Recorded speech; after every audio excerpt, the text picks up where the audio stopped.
This is the Hidden Killers podcast with Tony Brueski. Featuring author, psychologist, and daily contributor, Shavaun Scott. Let's take a look at the defense arguing about Doug being obsessed with Ashley, and we'll talk on the other side. Doug Benefield shoots a gun into the ceiling of their kitchen to intimidate Ashley to stop speaking. Throwing a loaded gun at Ashley Benefield, threatening suicide, punching the dog so hard that he knocked the dog unconscious, threw the cat down the stairs, put a tracker on her car. The neighbor catches him in the yard at night, cursing, yelling, screaming, belittling. Text messages, I'm in a murderous mood. I want to rid the earth of them, take them out. That was about two guys having a conversation while Ashley was on a cruise. Doug Benefield was so demented that just hearing in the background two men speaking while Ashley was on a cruise makes him say he wants to take them out, rid the earth of them. That puts him in a murderous mood. How about driving from South Carolina to Florida so that you could follow Ashley in the car? I mean, if that's not determination, what is? If that's not fixation, what is? If that's not obsession, what is? And most chilling, I thought, was Mr. Vincicaro, the realtor, who, while the injunction is in effect from South Carolina, look at the email between Doug Benefield and Vince Vincicaro. I asked him, did you have any dealings with Douglas Benefield? Yes, I did. What was it? He was a customer looking to buy a home. Where was that home? It was the house immediately behind Ashley Benefield's house. This is sick, ladies and gentlemen.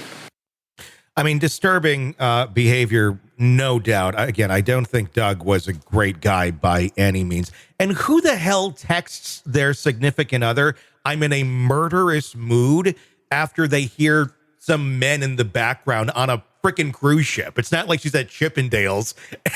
It's like she's on a cruise with her mom, and you're in a murderous mood because some people walked by that happened to be men.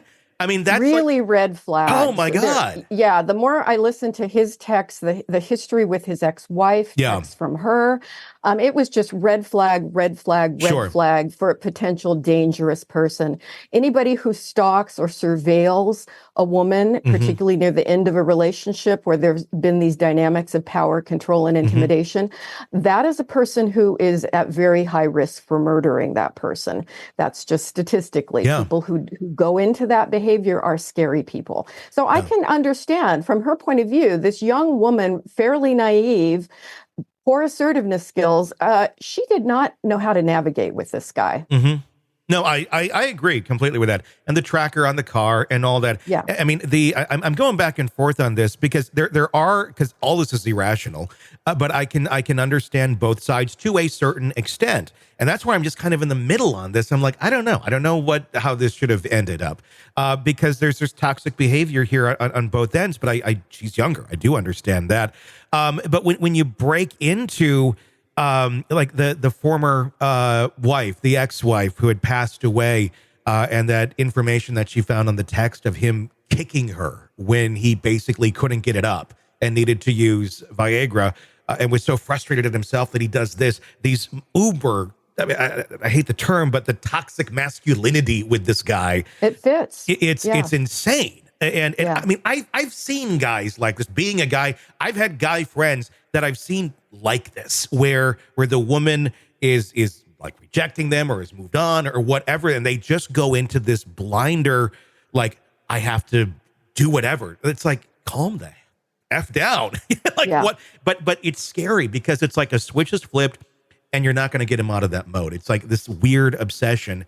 And it's very difficult to calm that down. And it seems the only thing that can calm that down is if they get in contact with the former significant other, and either they just work it out, they talk it out, and then he feels good about himself or whatever, or something horrible happens. And quite oftentimes horrible things happen. So I do understand her fear in this. I guess it just all comes down to, with the track record of what we saw, of what she was doing to avoid him, and then the manipulation that did come into there, and then him it's not crazy to say you want to see your daughter and this person is not allowing you in any way, shape, or form to do it. You may go a little over the top to try and get close to figure out where your kid is. I can understand that too.